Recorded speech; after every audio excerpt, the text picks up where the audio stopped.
Insemmilkom nilqakom għall-ewwel programm għax-xahar ta' Marzu.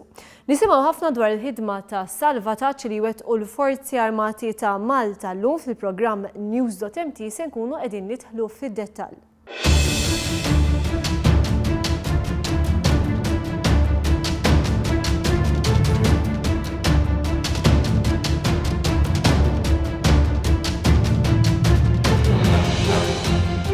Bejn l-1994 u l-2014, jiġifieri f'20 sena, il-Forzi Armati ta' Malta salvaw 13,781 persuna. Dan f'elf operazzjoni ta' salvataġġ fuq il-baħar. Claudio Spiteri, kurunell mal-Forzi Armati ta' Malta, spjega kif ikunu marfa bil-ħtieġa għal operazzjoni ta' salvataġġ. Naturalment ikollok l-iktar fuq il-baħar, ovvjament Malta hija gżira u għallu ċirkondata bil-baħar, kollok dajes jew inkella nies li ikunu f'emerġenza jew f'periklu ċali se jitilfu ħajjithom.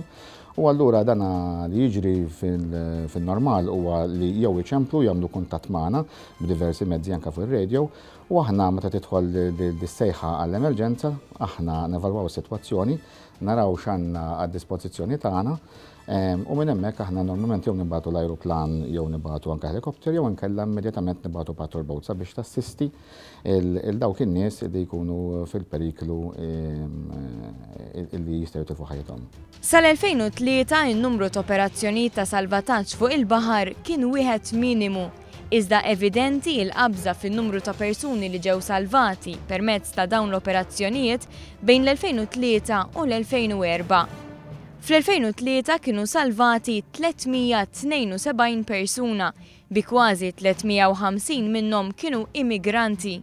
Imbagħad fl-2004 in-numru ta' persuni salvati tela għal 920. Fl-2005 in-numru kompla jiżdied u tela għal 968. Iżda is-sena li spikkat fin-numru ta' operazzjonijiet u anki ta' persuni li ġew salvati kienet l-2008.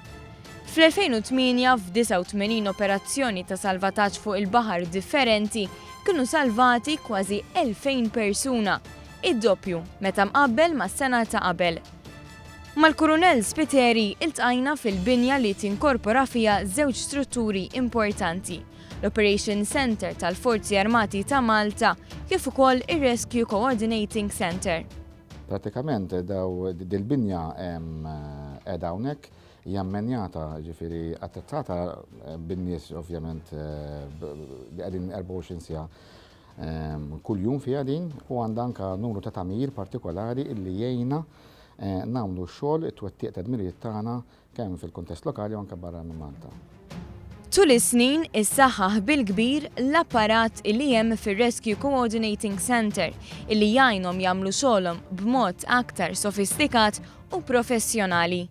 Is-sistemi li qed tara warajja huma sistemi tal-VTS huma sistemi oħrajn ukoll illi jtuna l-opportunità insegwu u nagħmlu monitoraġġ, sorveljanza tat-traffiku marittimu illi qed iseħħ madwar il-kosta u anke lil biex aħna nkunu nistgħu nagħmlu evalwazzjoni, nkunu nistgħu nagħmlu anke comparison anke mar-radar systems li għandna madwar il-kosta ta' Malta. Il-maġġoranza ta' persuni salvati matul dawn l-20 sena kienu immigranti bin-numru jaqbeż 12,000. Iżda mhux biss għaliex waqt dawn l-operazzjonijiet kienu salvati wkoll kważi 200 baħri u 85 sajjiet.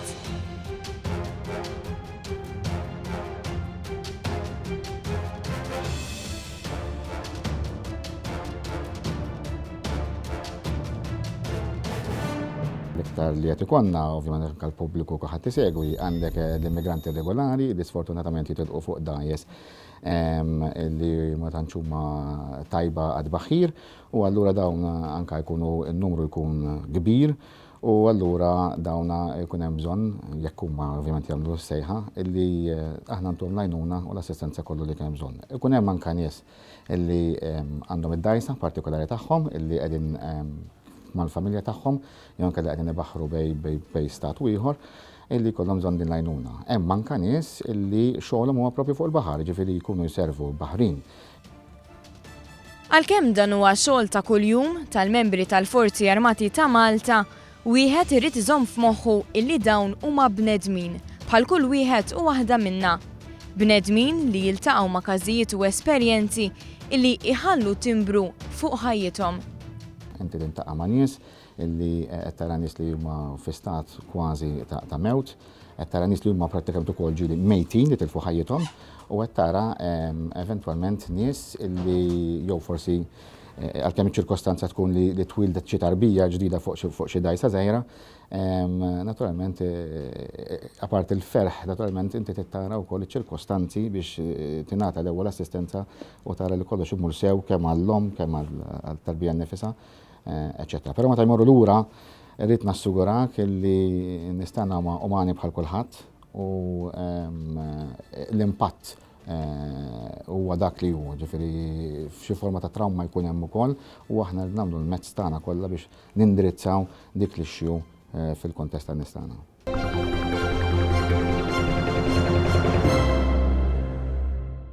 Nfakkarkom li dan il-programm tistgħu issibuh sħiħ fuq YouTube u jekk għandkom xi ħaġa xi tgħidulna tistgħu tikkomunikaw magħna permezz tal-indirizz postali tagħna onenews@one.com.mt. Se nitkellmu issa dwar bib. Qed nitkellem dwar il-bib tal-Knisja tal-Maddalena fil-Belt Valletta.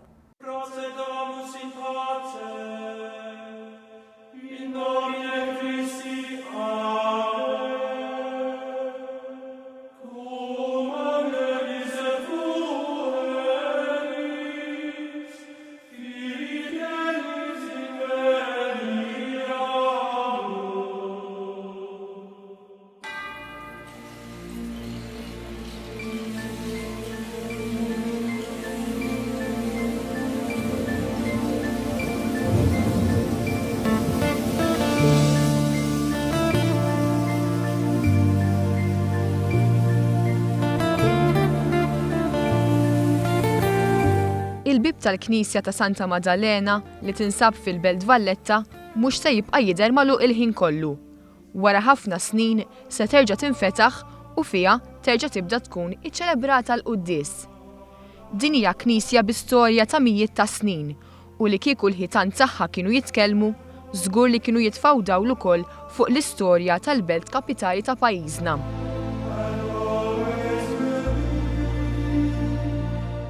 Michael Camilleri, il-kappillan tal-Knisja ta' San Dominku fil-Belt Valletta, jitkellem bożza dwar din il-Knisja.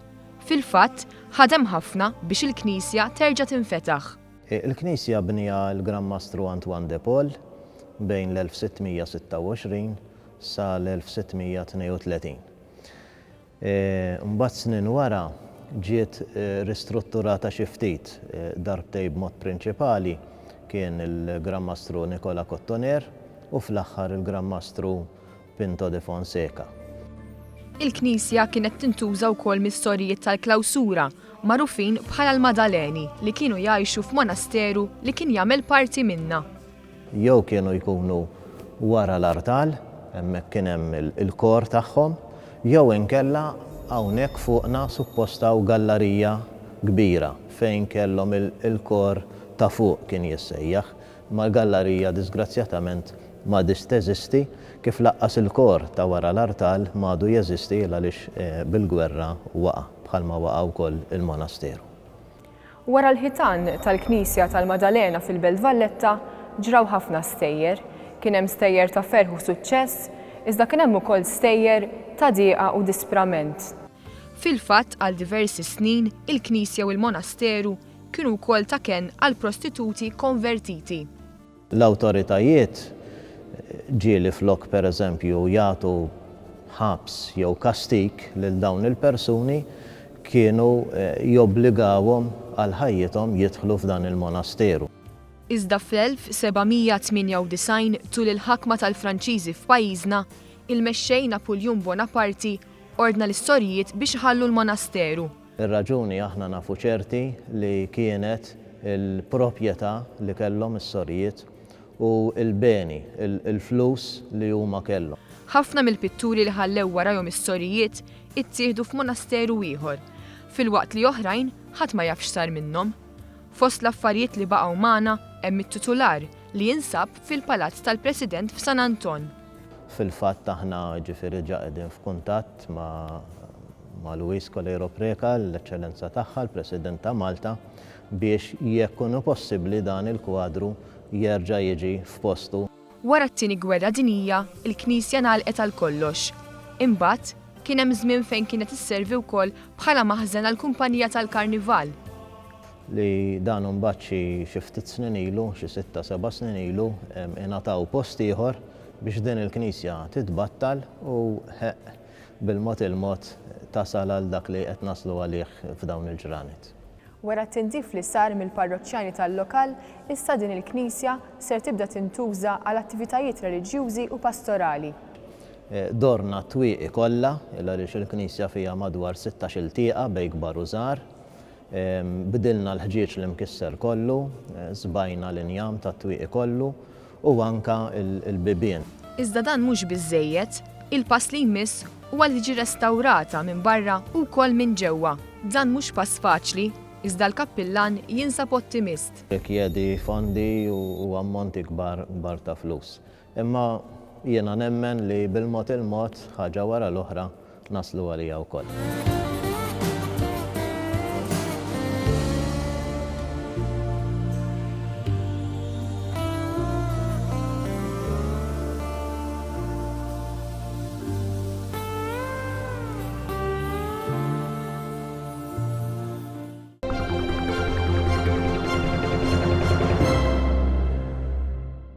Se nkomplu bil-ħidma tagħna fil-Kamra ta' l-Aħbarijiet. Infakkarkom li ripetizzjoni ta' dan il-programm tixxandar nhar ta' Tnejn u anka nhar ta' Tlieta wara One Breakfast. Grazzi tal-li kontu magħna, l-kumplament tas-serata tajba.